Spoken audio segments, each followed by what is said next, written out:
Hello there, Master Hellish here, and welcome to a new Codex. Now this is a first in the series for my Warhammer 40k Tau army. Now we're going to go through various different things, but I'm going to start off by telling you where my Tau army comes from.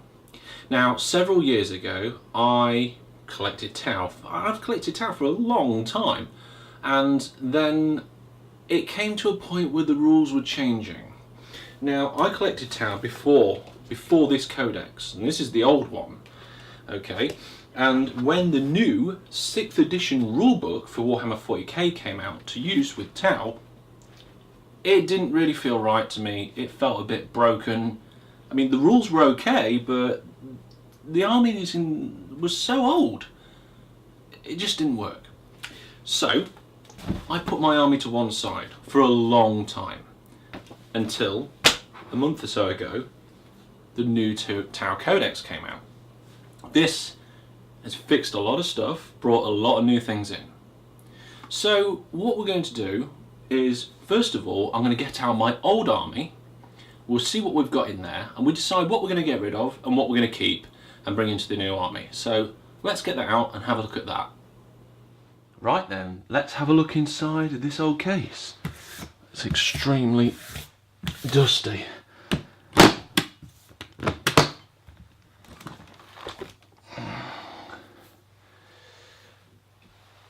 Okay, so we have our Piranha Fast Skimmer. Looks like I was planning on having quite a few of them, but that's not the case. Let's see what we got here. Squad of Vespids. And a lot of Kroot. Horrible, hideous pink Kroot. Let's just get them there. Oh, some Fire Warriors. Good old Fire Warriors. We've got a tank there and more underneath, more tanks. XV-88s and a load of Crisis battle suits. Well, there we go.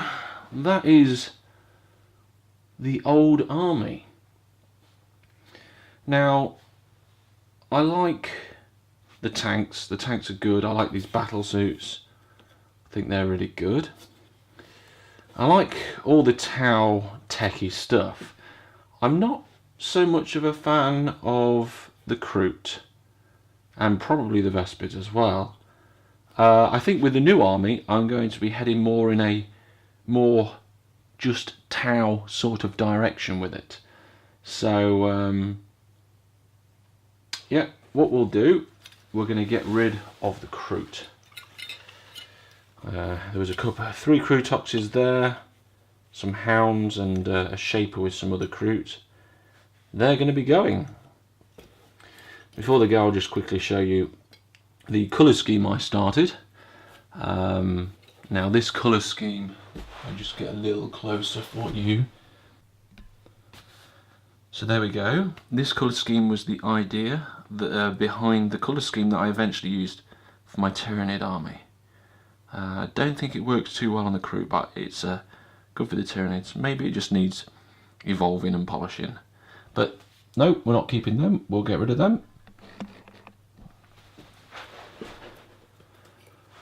And that can go to the land of eBay. Other marketing websites are available. Next, I'm going to probably get rid of the Vespids. I didn't use them much. I found that in this smaller squad they weren't as effective as what I thought. Perhaps in larger squads and used in the right way they could be very effective. However, I don't really want a large squad and a large amount of points spent on them. I want to save my points for my battle suits, the XV-8s and so forth, and the newer ones, so we'll get rid of them. Okay, so that's what we've got and what we're going to move forward with. Quite a lot of tanks, quite a lot of Fire Warriors and quite a lot of battle suits. Sounds like a good start. So what is in the new Tau Codex that we can bring forward into the new army? Well, the most important core of all 40k armies is commanders and troops. You have to have HQ and 2 troops in each army. So I'm going to take the standard Tau commander. Now this is because not only is there a nice new model for this in the new release, but I've used him before and it works well. He's not too many points. He's more than, you know, more than a standard battle suit, but he's not as much as some of the other special characters. Now there are also some other commanders which I intend to take. Now in this Tau Codex, I'm not going to show you exactly because Games Workshop wouldn't like that, but in this Tau Codex there's various different models, and I'm just going to quickly go through the different things and we'll talk quickly about them. Okay, so first of all, the commanders. We're going to keep my original commander, but we're going to get the new model. I like the new model, I think it's good. Might repose it, so we'll have to see in my Let's Build for that. Ethereals or ethereals, depending how you pronounce it. I've never used them, I never intend to use them. I don't like the idea of the negative sides to them. There's some positives, but if it goes wrong, it goes wrong, and I'm not going to touch that. Okay, now there's the Commander Fireblade. Now he's got some good stuff, including he can, everybody in his unit can shoot the opposing unit twice if they haven't moved, which is quite good. So we'll get that commander in, and we'll also get Commander Longstrike in. Yeah, we'll get Commander Longstrike in, and he can go with our tanks that we've got already. So that's some commanders. What we're going to do about fire warriors and so forth and troops? Well, as troops go, we're just going to get more fire warriors. For troops, you haven't got a massive amount of choice, unless you're going to be getting Kroot as well, and we're keeping Kroot and Vespins out of this army. We want it to be very techy, very machiney, and very equipment and very mech-like. So that's what we're going for. But of course you have to have some troops, and the troops are fire warriors. Their rifles are brilliant, used them in the past. Now in the new 6th edition rules, I think they fire a couple of inches further because it's now half range instead of 12 inches for rapid fire. And that's what we're going to do with the troops. So what else can we put in? Well, we can convert any of our tanks to Devilfishes, that hasn't changed. And the XV8 Crisis Battlesuits, the elites of the army. Now we've got loads of them, but we're one short of being able to have 3 full squads. So we'll get that model and we'll make up our 3 full squads. Broadside teams. Now, the XV88 Battlesuit has changed model. Now, as far as I'm aware, none of the other ones, I mean, the Commander's got a new one. Before it was a standard XV88 with, I think, an adapted kit. Now it's got a full model. But I can't really think off the top of my head of any other models that have just been completely replaced. I could be wrong, but none of the ones we have apart from the XV88 Broadside Battlesuit. Now, I'm just going to quickly put some pictures on my screen somewhere. And the first one is of the old battlesuit. This is the Games Workshop stock sort of battlesuit that you can buy and make up. The next one is the conversion I did of it. So you can see I took the, I think it was rail guns off the top of the model there, and I put them together and twin linked them as they actually are in the rules, and put them across as sort of like slung shotgun type styly rail rifle. And I think it worked quite well. I'm not great at conversions, but it seemed to be okay. And let's look at the new one now. Now this is an unpainted model, and this is the new one. And this has had very little conversion done. It's got a couple of magnets to attach different parts on and off. But you can see it's actually very much like my original one. So I liked the new model more than I did the old one. But I'd have to replace the converted ones I had. I only had 3. They're not necessarily cheap to replace, but I liked the new one so much, and it was the only thing in my whole army that I'd have to replace with a new model. So if there was just one thing in the model in the army to change, I felt happy with that. So we're going to get all them. We're going to get new broadside battle suits. We're not doing any stealth units. We never have previously. But there's also the new XV104 Riptide, or the Riptide if you just want to call it that. It's got some big guns on it, and it's got a really cool effects.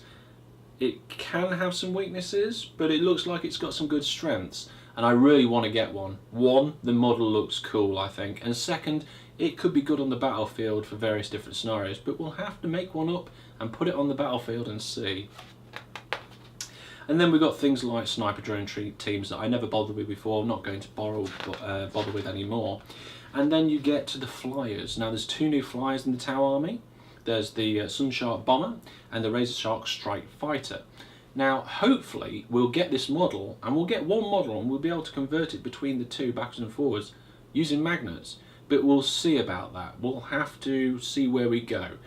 I might do that in one of my earlier videos, so watch out soon for that. And then of course we've got the tanks, but we've already got tanks and they already convert between the different types. We're not interested in Kroot. We're not interested in the Vespids. We've got a few drones already. What we'll probably do is get a few more drones, pad that out. And then there's the other commanders, which we've already talked about. And then there's some weapons and so forth. So that's not too bad. The only other one that we've just skipped through over there was Pathfinders. Pathfinders now come in bigger packs, and I think that's something I was missing and lacking in my previous army. Markalites, I wasn't using them enough. They can be very effective to bring that power of the Tau weaponry forward and make it very effective. So that is something I'm going to put right. So, some extra Pathfinders. We're going to make up the battle suits. We'll put Riptide and a Flyer in there. Get the new commander, replace our broadside battle suits. Get a load more Fire Warriors, very important for that. Also, a quick note, the Fire Warriors, I want to get lots of troops in there because troops are very important for capturing objectives, and that's why we go with that route. So that's the plan forward for this new Codex. What we're going to do now is we'll go into some new videos, and the next videos in this series is going to have me some making of the models up, so some let's builds, and also I'll do some paints, show you how I paint. Not necessarily the best way of doing it, or the correct way very often, but this is the way I do it. So I'll show you how I go through and do that. And then we'll do some scenarios with some of these new models and see how they are against some various people. We'll probably get some guests in, some of my mates, and we'll fight them and see what we do. And then when we've got enough, we'll have a full-blown battle or 2. So that's what we've had, and that's where we're going. That's the plan. So I'll see you next time. Thank you for watching this video, and until I see you again, goodbye.